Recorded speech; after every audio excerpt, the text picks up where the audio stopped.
Ô, gente, Desculpe o Transtorno já vai começar. Vim aqui dar um recado rapidinho. Finalmente, as inscrições para o meu Clube de Leitura Escrita, agora a segunda turma, elas já começaram. Então, você se inscreve lá para a gente se encontrar. Nós vamos ler 6 livros, livros de autobiografia, livros de memória, enfim, não ficção. São 6 livros sensacionais. A gente vai estar juntinho lendo, tem convidados especiais, são 6 encontros virtuais, né? Depois, quem não puder estar no dia mesmo que acontece, pode assistir depois. E tem um último encontro para tirar dúvida, então vão ser 7 encontros virtuais. A primeira turma foi sensacional, as pessoas curtiram muito, algumas pessoas da primeira turma já estão inscritas para a segunda. E se ficou alguma dúvida, lá no meu site explica tudinho, www.tatibernardi.com, e lá você já consegue saber direitinho o que tem que fazer para se inscrever.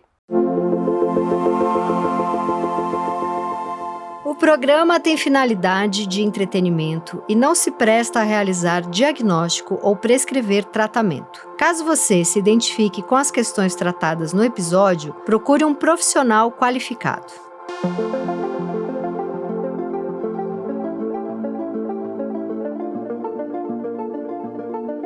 Olá, esse é o Desculpe o Transtorno, comigo o Christian Ducker, professor, psicanalista, símbolo sexual, que mais? É isso. É isso, tá bom. Tá bom já. Virado no giraia. Virado no giraia.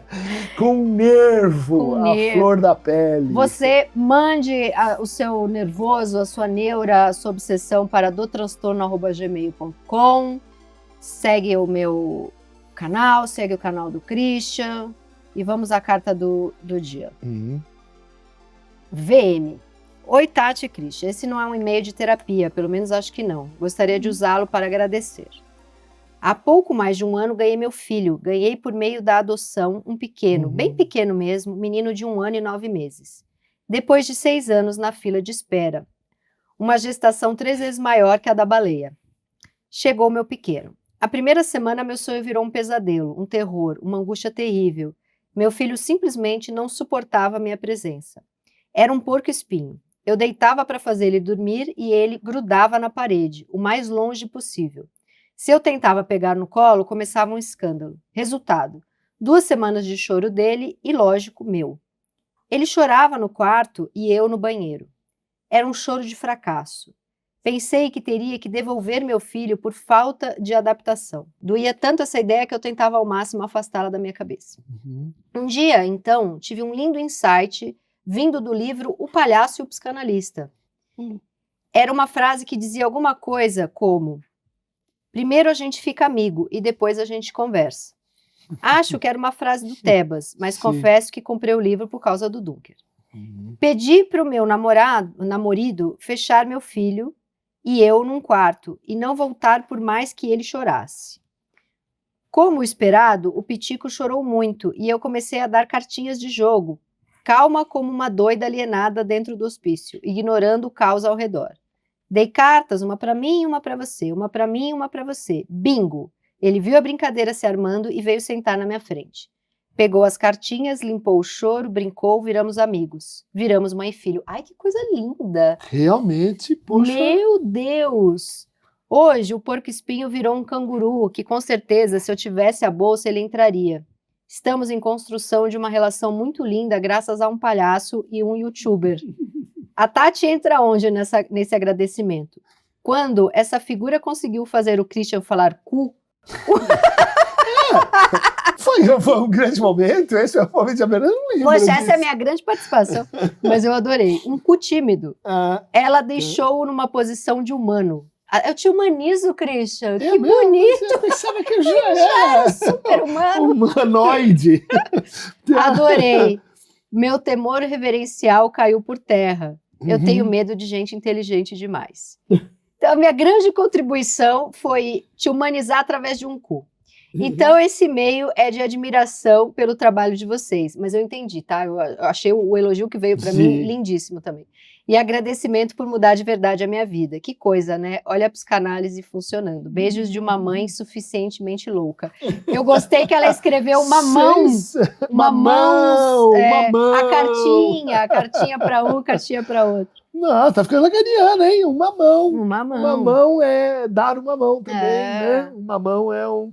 É como às vezes a gente se refere aos seios, né? Ia ficar amigo. Sim, Dá a ia mão pra ficar amigo. Isso, jogar cartas com uma mão. Ela é uma mão suficientemente louca. E esse suficientemente louca maravilhoso. Trouxe um humor, né, que combina com toda a história aí do palhaço e com o hospício que ela falou antes, né, que estava enlouquecendo com o filho pequeno. Nossa, e que linda essa... Linda. Lindo. A gente acho que agradece o agradecimento, né, dessa pessoa e tem esse impacto realmente inusitado, né, já que estamos em humanizações, da gente escrever um livro realmente despretensioso, era uma brincadeira, né, até com o gênero da autoajuda, e a gente vê que chega nas pessoas, ajuda, né, em situações difíceis, né, e eu acho que é um pouco como o nosso programa também, né, às vezes a gente recebe cartas, né, dessa natureza, né, e é um pouco estranho para a gente, não sei se você sente isso, quando a gente começou, teve uma enxurrada de críticas, né? Sim.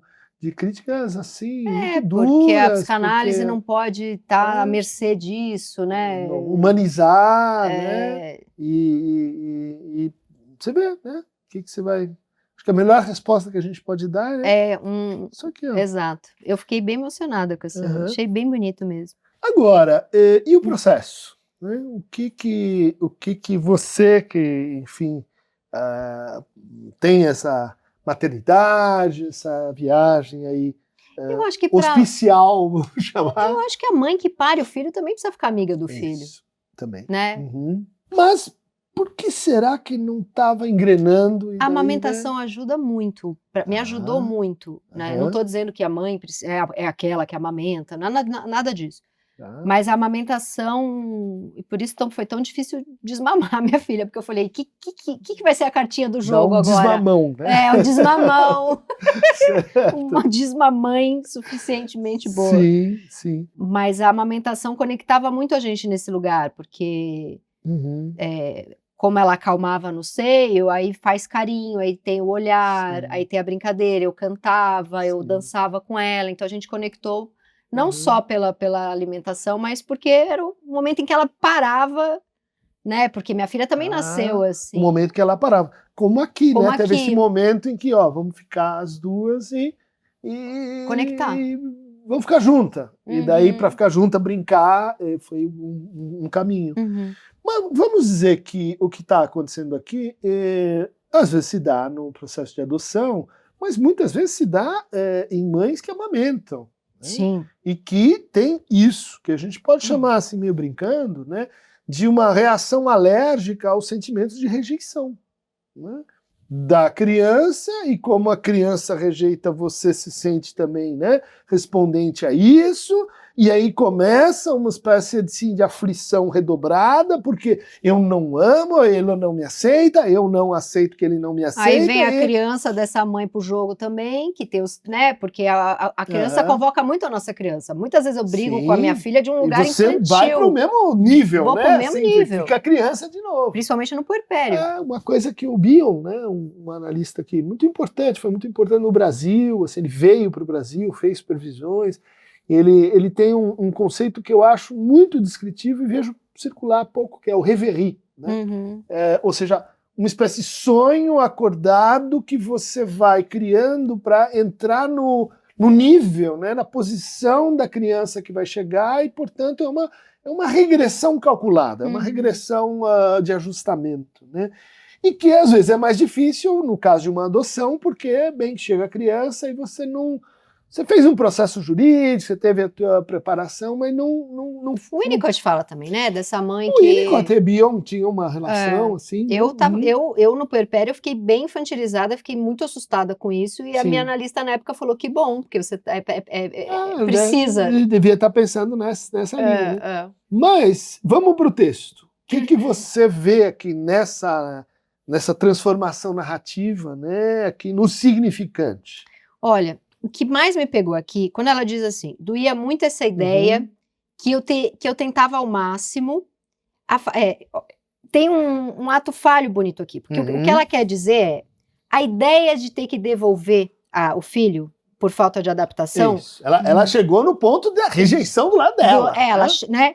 Quando ela fala assim, a adaptação estava tão difícil que talvez eu tivesse que devolver, essa ideia doía tanto que eu precisava afastar essa ideia da minha cabeça. Isso é o que ela quer dizer. Mas ela escreve assim, doía muito essa ideia que eu tentava ao máximo afastá-la da minha cabeça.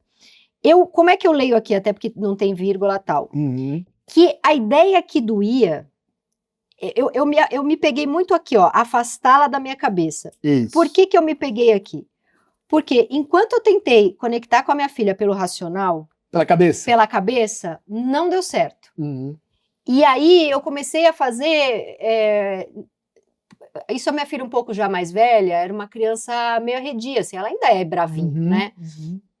E não num lugar, assim, muito complexo. Aquela coisa de criança que, enfim, tem dia que é fácil, tem dia que não é. Se eu entro numa coisa de isso, não sei o que, se eu fico uma adultinha da lei, assim, agora se eu brinco um pouco, se eu vou para o lúdico, eu estava evitando esta palavra. Por que você está evitando o lúdico? Você tem contra Cláudio Tevas e Cris Dutra, né? Sua ciumenta. Muito ciumenta. Não, é porque as pessoas usam o lúdico de formas... E aí, mas quando eu vou para o lúdico, eu consigo tudo, eu consigo educar, eu consigo mostrar o certo e o errado, eu consigo... Então, me pegou isso aqui. E lembra que o lúdico na criança é o agressivo também, né? Ao brincar, a gente...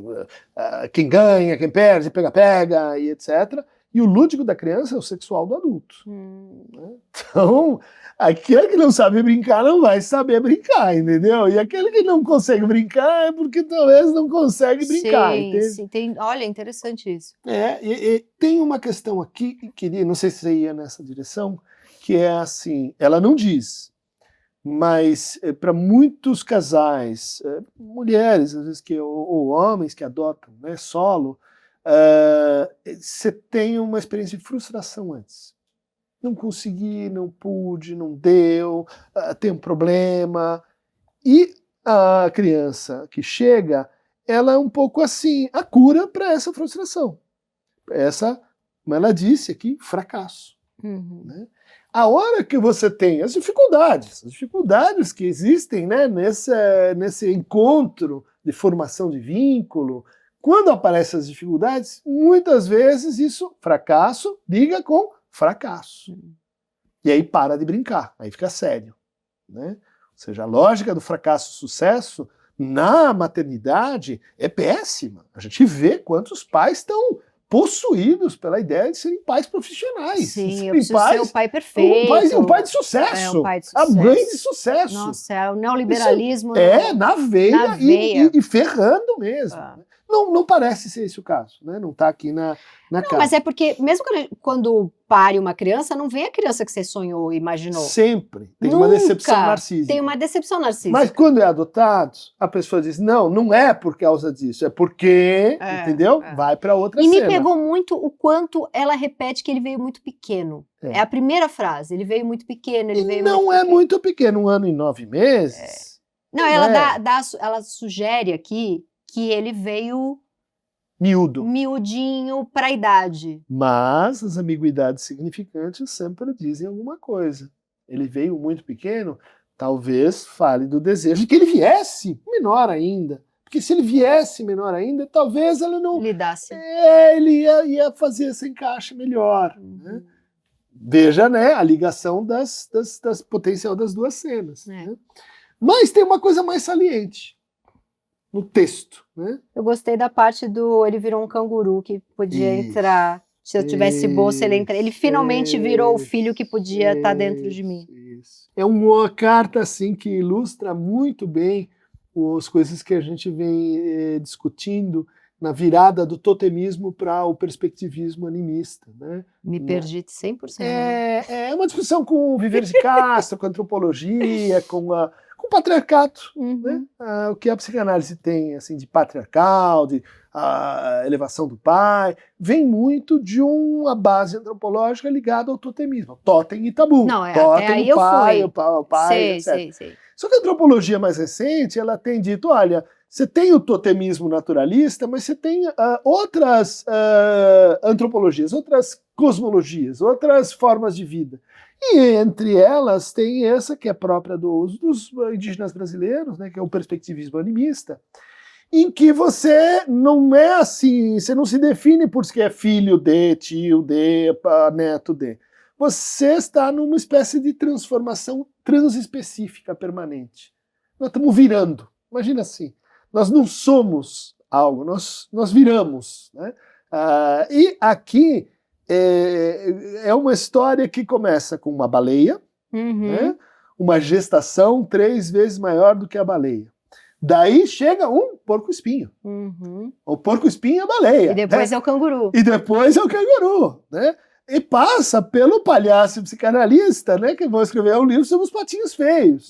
Ou seja, tem toda uma evocação, né, de uma transformatividade relacional, né, que tem que ver com a adoção. E tem que ver com o irreverir. O adulto se torna criança, a criança se torna adulto, eu me torno mãe, você se torna filho. E o bichinho se torna humano quando eu dou um nome para ele. Exatamente. Mas é um nome que, olha só, é um nome que foi mudando. Não é? Antônio da Silva Souza Nascimento. O nome que ela dá, o nome afetivo é porco-espinho, depois canguru, depois... Olha onde ela chega, né? Na humanização. Né? Ah, você, Tati, foi a minha xamã. Você me humanizou. O Cris era o quê? Um ser divino. Que ela tinha medo. Que ela tinha medo. Olha o totemismo aqui, né? O Paps, todo poderoso e etc. Ela mudou para uma chave animista. Tati Bernardi tornou o Cris eu com esse meu jeitinho. Exatamente. Né? Veja interessante como nosso livro, né? A gente agradece muito, foi o Cupido dessa relação amorosa. Pedir, eu peço, tu pedes, ele pede, e o Cupido é o que a gente tenta fazer. O Cupido é também uma dessas figuras animistas. O cu, né? Quando pede, ele é um cupido. Exatamente. Maravilhoso. E no começo, esse filho, eu acho que isso é muito difícil para as mães, né? Esse filho era um cu. Chato, pentelho, ficava lá dizendo que não quero brincar. Eu chorava no quarto, ele chorava no quarto e eu no banheiro. Né? A gente não conseguia nem dividir a nossa tristeza. E tem uma coisa que ela fala pro marido: deixa eu trancada lá e não entra, que é meio quando você precisa ir no banheiro, né? Isso, que é o quê? Não entra lá até eu resolver. Que é uma figuração para a topologia da intimidade, né? Ou seja, estamos num espaço que é nosso. Sim, né?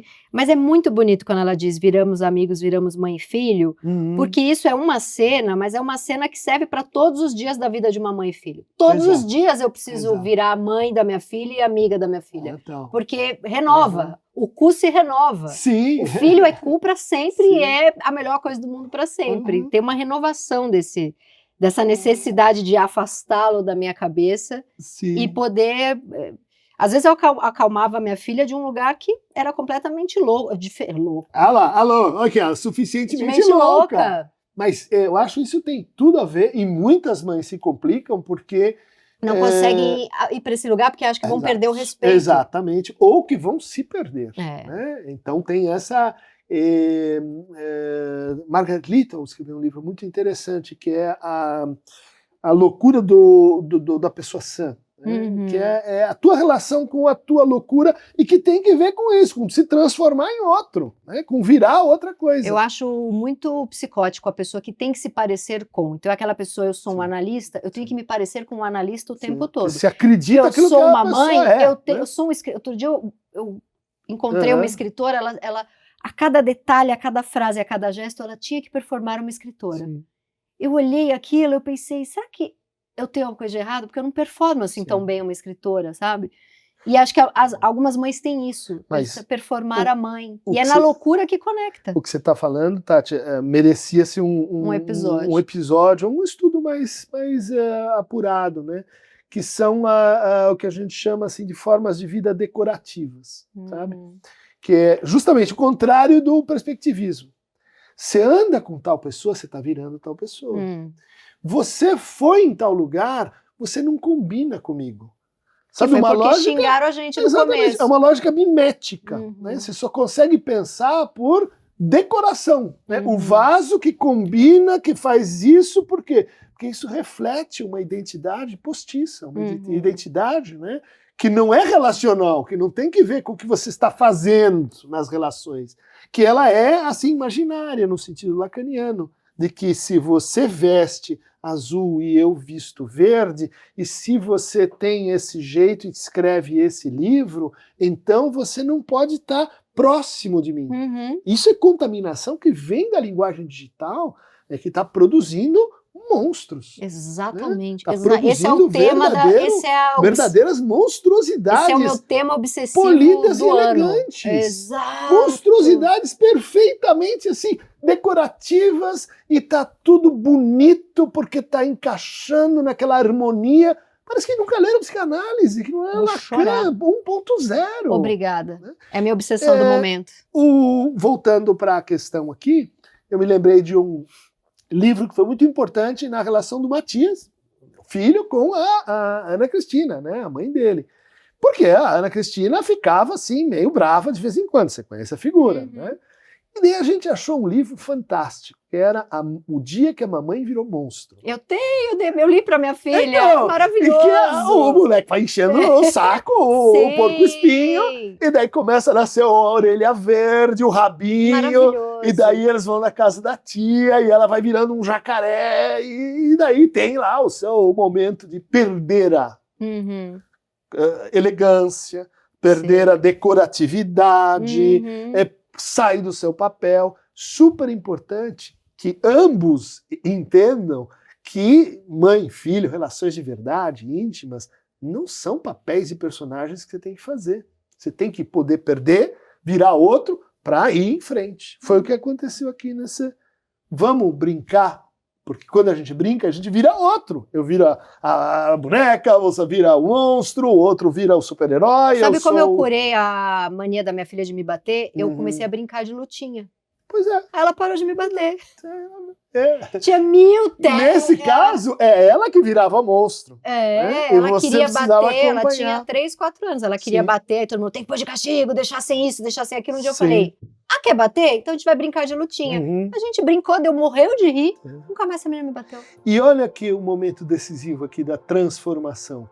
É quando ela, em vez, né, de ir para o fracasso, o sucesso, o papel de mãe, etc., ela se acalmou e ela entrou numa relação, sei que você não gosta, lúdica, com o que ela estava fazendo. Né? Tipo, olha, você pode vir ser o porco-espinho e eu continuo aqui aberta, hospitaleira para você. Né? Isso aí, maternidade, isso aí. Lindo, lindo. Agradecimento ao agradecimento. Maravilhosa, uma das cartas mais lindas. Valeu, Christian. Valeu, gente. Até o próximo programa. doutranstorno@gmail.com. Mande sua neura pra gente. Segue o canal. E vamos parar com decoração de decorador e ir pro decor. Do coração, de verdade. Ai, que lindo. É isso. O Desculpa ao Transtorno tem a apresentação de Tati Bernardi e Christian Dunker. Direção de Lucas Bulli. Produção de Gerson Freitas, o Jack e Julia Lozano. Fotografia de Marco Antônio D'Angelo. Edição de vídeo de Rafael Garcia. Trilha sonora e identidade visual de Zamunda Studio. É uma realização da Dux Studio.